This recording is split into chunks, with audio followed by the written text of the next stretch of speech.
اچھا، تو آج ہم ایک ایسی چیز پر بات کر رہے ہیں جو ہماری روزمرہ زندگی کا ایک طرح سے حصہ ہے، لیکن جس کے بارے میں ہم شاید زیادہ نہیں سوچتے۔ میرا مطلب ہے وقت کے خطے، یعنی ٹائم زونز۔ جی بالکل۔ یہ نظام دیکھنے میں تو بڑا سیدھا سا لگتا ہے، ہاں لگتا تو ہے۔ لیکن اس کی گہرائی میں جائیں تو اوہو، سائنس ہے، جغرافیہ، ٹیکنالوجی اور سیاست بھی، سب ملا جلا ہے۔ ایک بڑا دلچسپ امتزاج ہے یہ۔ صحیح کہا آپ نے، یہ صرف گھڑیوں کو سیٹ کرنے سے کہیں کہیں زیادہ گہری بات ہے۔ تو ہمارے پاس خطہ ہائے وقت اور عالمی ہم آہنگی کے عنوان سے کچھ اہم نکات اور اقتباسات ہیں۔ آج ہماری کوشش یہ ہوگی کہ ان کی مدد سے سمجھیں کہ یہ نظام اصل میں کیسے وجود میں آیا، کیسے کام کرتا ہے، جی اور آج کی اس تیز رفتار اتنی جڑی ہوئی دنیا میں یہ اتنا اہم کیوں ہے۔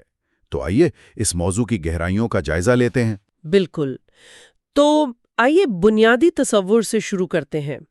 آخر یہ ٹائم زون ہے کیا چیز؟ آسان الفاظ میں اگر میں کہوں تو یہ زمین کا ایک ایسا حصہ ہے جہاں قانونی طور پر یا عملی طور پر یوں سمجھ لیں ایک ہی میعادی وقت مانا جاتا ہے۔ ٹھیک۔ اور اس پورے نظام کی بنیاد وہ دراصل زمین کی اپنے محور پر گردش ہے۔ مطلب ہماری زمین 24 گھنٹے میں تقریباً 360 ڈگری گھوم جاتی ہے۔ اچھا، یعنی اگر ریاضی کے حساب سے دیکھیں تو ہر گھنٹے میں 15 ڈگری طول بلد کا سفر طے ہوتا ہے؟ جی ہاں۔ تو کیا اس کا مطلب یہ ہے کہ دنیا کو نظریاتی طور پر بالکل صاف ستھرے 15-15 ڈگری چوڑے 24 حصوں میں بانٹ دینا چاہیے، ہر حصے کا وقت اگلے سے ٹھیک 1 گھنٹہ آگے یا پیچھے؟ ہاں، کاغذ پر تو یہی بات لگتی ہے، نظریاتی طور پر تو ایسا ہی ہے، لیکن عملی دنیا اکثر نظریات سے تھوڑی مختلف ہوتی ہے۔ آپ نقشے پر دیکھیں نا، جی۔ تو وقت کے خطوط کی یہ جو سرحدیں ہیں، یہ سیدھی لکیریں نہیں ملتی۔ یہ اکثر ممالک کی سیاسی سرحدوں کے ساتھ ساتھ چلتی ہیں، یا بعض اوقات انہیں ایسے موڑا جاتا ہے کہ بڑے شہر، صنعتی علاقے یا جو اہم معاشی مراکز ہیں وہ ایک ہی ٹائم زون میں آ جائیں۔ تاکہ آسانی رہے۔ بالکل، تاکہ انتظامی اور کاروباری آسانی رہے۔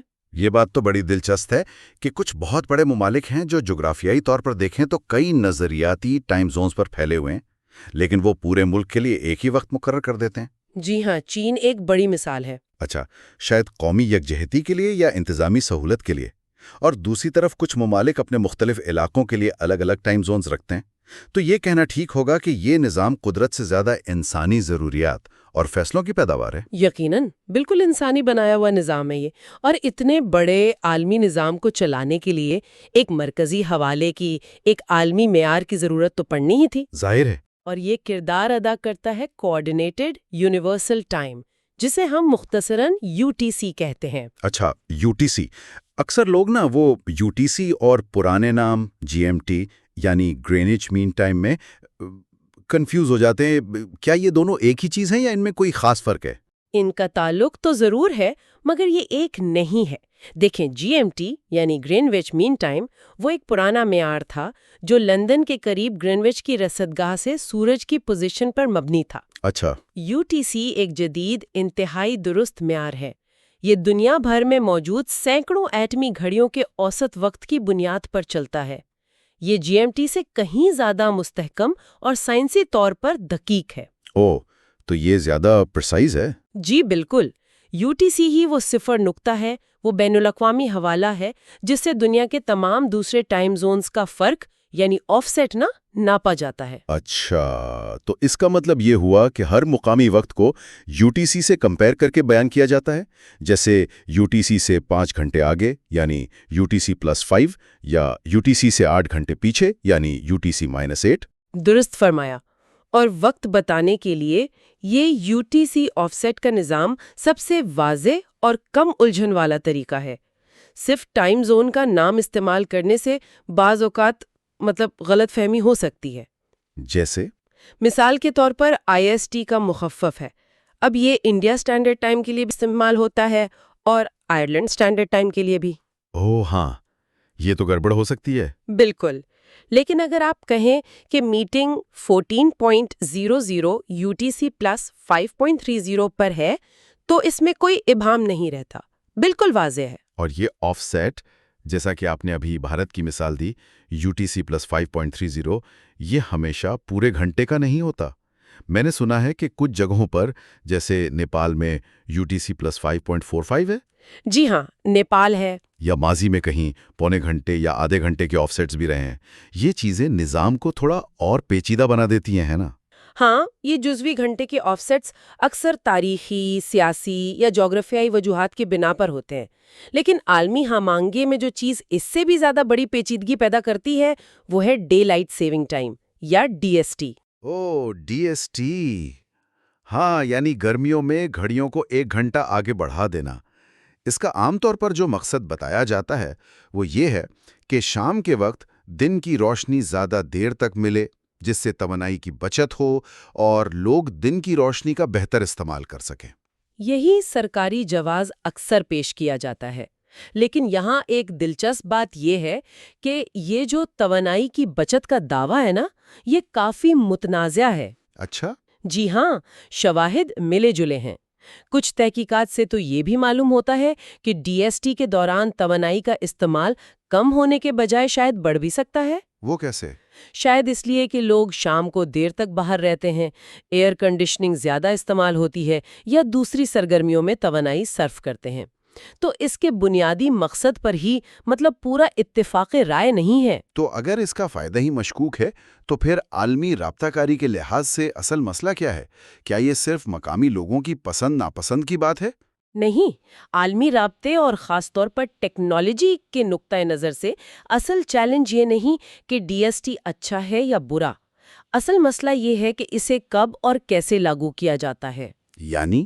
یعنی یہ کہ مختلف ممالک اور بعض اوقات تو ایک ہی ملک کے مختلف صوبے یا ریاستیں DST کا آغاز اور اختتام بالکل مختلف تاریخوں پر کرتے ہیں، اور بہت سے ممالک خاص طور پر جو خط استوا کے قریب ہیں وہ اسے بالکل استعمال ہی نہیں کرتے۔ اچھا، تو اس کا مطلب یہ ہوا کہ سال میں 2 بار کچھ ہفتوں کے لیے 2 شہروں یا ممالک کے درمیان جو وقت کا مستقل فرق ہوتا ہے وہ بدل جاتا ہے؟ بالکل عین مطابق۔ مثال کے طور پر اگر لندن اور نیو یارک کے درمیان عام طور پر 5 گھنٹے کا فرق ہے، تو جب امریکہ میں DST شروع ہو جائے لیکن برطانیہ میں نہیں، تو یہ فرق عارضی طور پر 4 گھنٹے رہ جائے گا۔ یا اگر اس کے برعکس ہو تو 6 گھنٹے بھی ہو سکتا ہے۔ میں تصور کر سکتا ہوں کہ یہ صورتحال کتنی گڑبڑ پیدا کر سکتی ہوگی۔ ہوائی جہازوں کے شیڈیول، بین الاقوامی کانفرنس کالز، مالیاتی منڈیوں کا کھلنا بند ہونا۔ جی ہاں۔ اور خاص طور پر کمپیوٹر سسٹمز اور سافٹ ویئر کے لیے تو یہ ایک ڈراؤنا خواب ہوگا۔ ان سب قوانین کا حساب رکھنا کتنا مشکل ہوتا ہوگا۔ یقیناً سافٹ ویئر ڈیولپرز کے لیے یہ ٹائم زون اور DST کے قوانین میں جو تبدیلیاں آتی رہتی ہیں، یہ اکثر پروگرامنگ میں غلطیوں یعنی بگز کا ایک بڑا ذریعہ بنتی ہیں۔ اور یہ ہمیں وقت کی معیار بندی کی ضرورت اور اس کی تاریخ کی طرف واپس لے جاتا ہے۔ یہ سوچ کر بھی حیرت ہوتی ہے کہ یہ جو معیاری وقت کا تصور ہے یہ کوئی بہت پرانا نہیں ہے۔ واقعی؟ جی، 19ویں صدی سے پہلے تک ہر شہر، ہر قصبے کا اپنا مقامی وقت ہوتا تھا جو سورج کی آسمان پر پوزیشن سے طے ہوتا تھا۔ دوپہر 12 بجے کا مطلب تھا جب سورج بالکل سر پر ہو۔ تو پھر تبدیلی کیسے آئی؟ کس چیز نے مجبور کیا کہ ایک معیاری نظام بنایا جائے؟ کیا ضرورت پیش آ گئی تھی؟ 2 بڑی ایجادات نے، ریلوے اور ٹیلی گراف۔ اچھا۔ جب ٹرینیں شہروں کے درمیان تیز رفتاری سے چلنے لگیں تو ہر شہر کے اپنے مقامی وقت کے ساتھ ٹائم ٹیبل بنانا اور سفر کے دورانیے کا حساب لگانا وہ تقریباً ناممکن ہو گیا۔ آپ سوچیں کہ ہر اسٹیشن پر گھڑی مختلف وقت بتا رہی ہو۔ ہاں، یہ تو افراتفری ہو جائے گی۔ بالکل۔ اسی طرح ٹیلی گراف پیغامات بھیجنے اور وصول کرنے کے وقت کو ریکارڈ کرنے کے لیے بھی ایک مشترکہ وقت کا نظام ناگزیر ہو گیا۔ یہ تو منطقی بات ہے۔ تو کیا ریلوے کمپنیوں نے ہی پہل کی تھی اس میں؟ جی ہاں، برطانیہ میں ریلوے کمپنیوں نے سب سے پہلے 1840 کی دہائی میں ایک ریلوے ٹائم اپنایا تھا جو گرینوچ کے وقت پر مبنی تھا۔ پھر یہ نظام امریکہ اور دیگر ممالک میں بھی پھیلنا شروع ہوا، لیکن عالمی سطح پر ہم آہنگی کے لیے ایک فیصلہ کن موڑ آیا 1884 میں۔ 1884؟ جی، جب واشنگٹن DC میں بین الاقوامی میریڈین کانفرنس ہوئی۔ اچھا، یہ وہی کانفرنس ہے نا جس میں گرینوچ لنڈن سے گزرنے والی طول البلد کی لکیر کو پرائم میریڈین یعنی 0 ڈگری طول البلد قرار دیا گیا تھا اور وہیں سے عالمی وقت کے خطوں کی بنیاد رکھی گئی؟ بالکل درست کہا آپ نے. اسی کانفرنس نے عالمی وقت کے ایک مربوط نظام کی بنیاد فراہم کی. لیکن جیسا کہ ہم نے پہلے ذکر کیا، حقیقی دنیا میں ٹائم زونز کی سرحدیں صرف وہ 15 ڈگری کے جغرافیائی اصول پر سختی سے قائم نہیں رہیں. ہاں، وہ سیاسی اور معاشی عوامل. جی بالکل. سیاسی اور معاشی عوامل نے ان کی تشکیل میں بہت اہم کردار ادا کیا. یہ پہلو واقعی غور طلب ہے. یعنی ممالک اپنے ٹائم زون کا انتخاب کرتے وقت صرف جغرافیہ نہیں دیکھتے، وہ یہ بھی دیکھتے ہیں کہ قومی اتحاد کیسے برقرار رہے یا ان کے بڑے تجارتی شراکت دار کس ٹائم زون میں ہیں تاکہ کاروبار میں آسانی ہو. جی ہاں. میں نے سنا ہے بعض اوقات کوئی ملک اپنا پورا ٹائم زون ہی بدل دیتا ہے تاکہ کسی خاص سیاسی یا معاشی بلاک کے ساتھ ہم آہنگ ہو سکے. تو کیا وقت کا تعین ایک طرح سے ایک سیاسی عمل بھی ہے؟ بلا شبہ. اس میں کوئی شک نہیں کہ یہ صرف ایک ٹیکنیکی یا سائنسی مسئلہ نہیں ہے. یہ قومی شناخت، معاشیت اور بین الاقوامی تعلقات سے گہرا جڑا ہوا ہے، اور اس پورے پیچیدہ نظام کے عملی اثرات ہماری جدید زندگی کے تقریباً ہر شعبے پر مرتبط ہوتے ہیں. یقیناً. ذرا سوچیں، بین الاقوامی پروازوں کے وہ پیچیدہ نظام الاوقات، جی 24 گھنٹے چلنے والی عالمی مالیاتی منڈیاں، بین الاقوامی خبر رساں اداروں کی لمحہ بلمحہ رپورٹنگ، مختلف ممالک میں پھیلی ہوئی کمپنیوں کی آن لائن میٹنگز، یہ سب کچھ وقت کے ایک درست اور متفقہ نظام کے بغیر کیسے ممکن ہو سکتا ہے بھلا؟ ناممکن ہے. اور ٹیکنالوجی کی دنیا میں، خاص طور پر کمپیوٹر سسٹمز اور انٹرنیٹ میں، وقت کا درست انتظام تو غیر معمولی اہمیت رکھتا ہے. یہاں ایک بہترین عمل یعنی بیسٹ پریکٹس یہ سمجھا جاتا ہے کہ تمام کمپیوٹر سسٹمز واقعات کا وقت یعنی ٹائم سٹیمپس وہ ہمیشہ UTC میں ریکارڈ کریں. اچھا، ہمیشہ UTC میں؟ جی. پھر جب یہ معلومات کسی صارف کو ان کی اسکرین پر دکھائی جائے تو اسے صارف کے مقامی ٹائم زون میں تبدیل کر دیا جائے. یہ سننے میں تو سیدھا لگتا ہے کہ بھائی UTC میں ریکارڈ کرو اور مقامی وقت میں دکھا دو. لیکن کیا یہ تبدیلی کا عمل اتنا آسان ہے، خاص طور پر جب ہم DST اور وہ بدلتے ہوئے قانون کی بات کر چکے ہیں؟ نہیں، بالکل آسان نہیں ہے. یہ عمل در حقیقت کافی پیچیدہ ہو سکتا ہے. یہی وجہ ہے کہ سافٹ ویئر ڈیولپرز کے لیے ٹائم زونز اور DST سے نمٹنا ایک مستقل چیلنج رہا ہے. خوش قسمتی سے اس پیچیدگی سے نمٹنے کے لیے ایک بہت اہم عالمی وسیلہ موجود ہے. وہ ہے IANA time zone data base. اسے TZ ڈیٹا بیس یا زون انفو ڈیٹا بیس بھی کہتے ہیں. IANA time zone data base, یہ کیا چیز ہے؟ میں نے تو پہلے نہیں سنا. اچھا، یہ ایک بہت بڑا عوامی طور پر دستیاب ڈیٹا بیس ہے. اسے دنیا بھر کے رضاکاروں کی ایک کمیونٹی مسلسل اپڈیٹ کرتی رہتی ہے. او، رضاکار؟ جی ہاں. اس میں دنیا کے تقریباً ہر علاقے کے لیے ٹائم زون کے موجودہ اور تاریخی قوانین بشمول DST کی تاریخیں اور آف سیٹ میں ہونے والی جو بھی تبدیلیاں ہیں ان سب کا تفصیلی ریکارڈ موجود ہوتا ہے. زبردست. زیادہ تر آپریٹنگ سسٹمز جیسے Windows, Linux, make O S اور پروگرامنگ لینگویجز اسی ڈیٹا بیس پر انحصار کرتے ہیں تاکہ وقت کی درست تبدیلی ممکن ہو سکے. یہ ایک زبردست مسلسل جاری رہنے والی کوشش ہے جو ہمارے عالمی ڈیجیٹل انفراسٹرکچر کو رواں دواں رکھنے میں مدد دیتی ہے.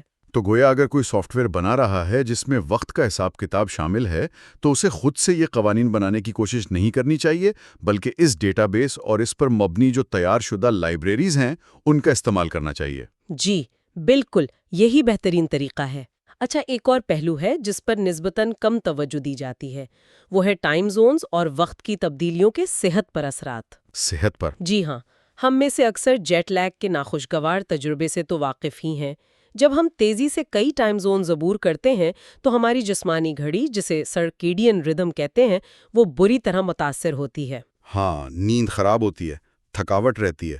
جیٹ لیگ تو واقعی سفر کا مزہ خراب کر دیتی ہے. بالکل.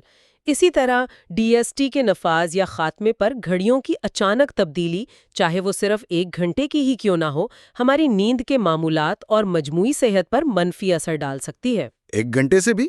جی، کچھ تحقیقات سے تو یہاں تک پتہ چلتا ہے کہ ڈی ایس ٹی کی تبدیلی کے فوراً بعد کے دنوں میں دل کے دورے اور ٹریفک حادثات کی شرح میں معمولی مگر قابل ذکر اضافہ ہوتا ہے۔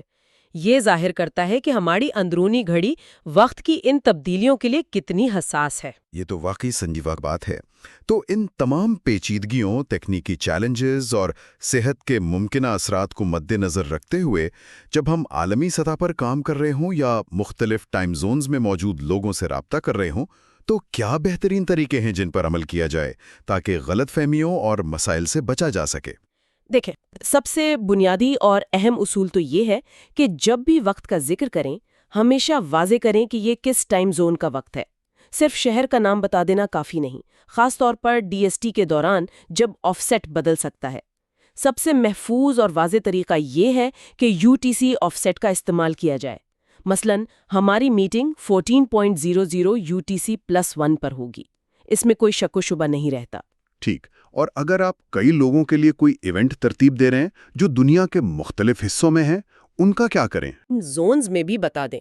مثال کے طور پر آپ کہہ سکتے ہیں ویبینار شروع ہوگا 14:00 وسطی یورپی وقت CET، 8:00 مشرقی امریکی معیاری وقت EST، 18:00 بھارتیہ معیاری وقت IST پر۔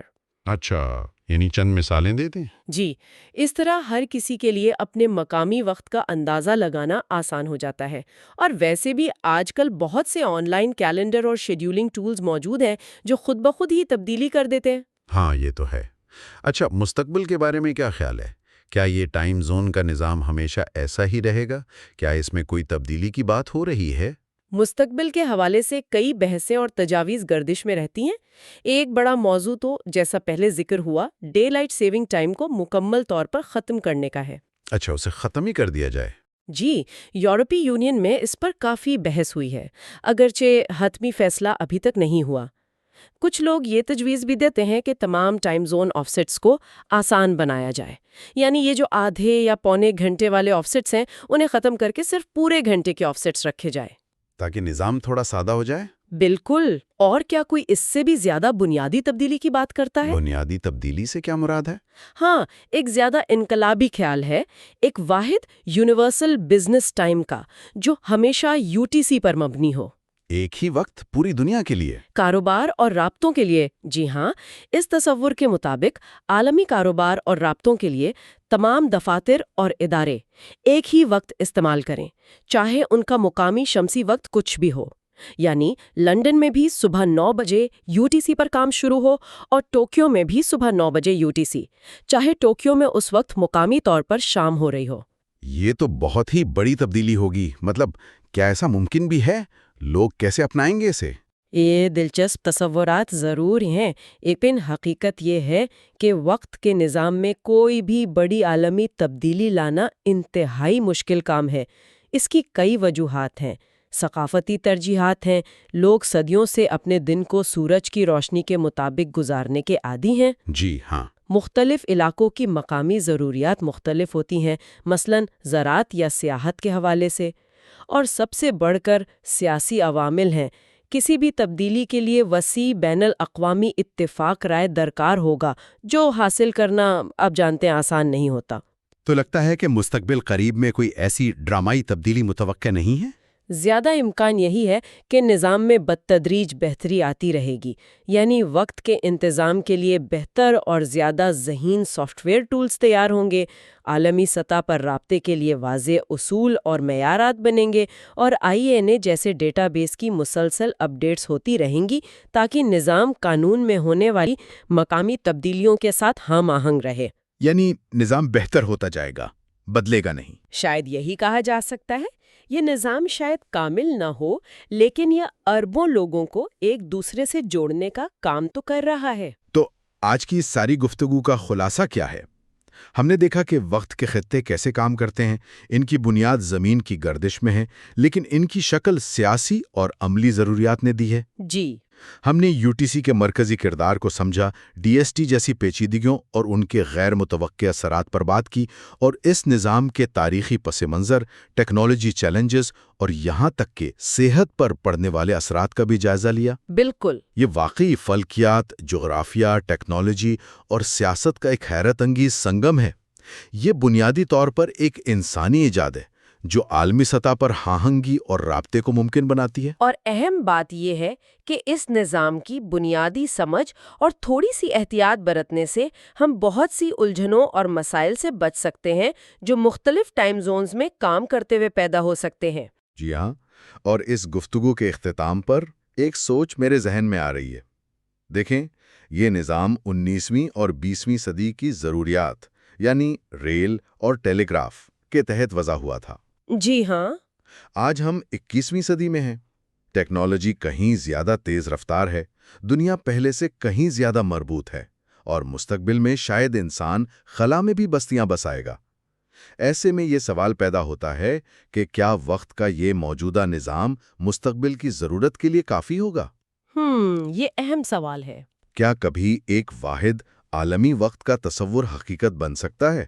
اور اگر ایسا ہوا تو اس کے ہماری معاشرت، ہماری ثقافت اور روزمرہ زندگی پر کیا اثرات مرتب ہوں گے؟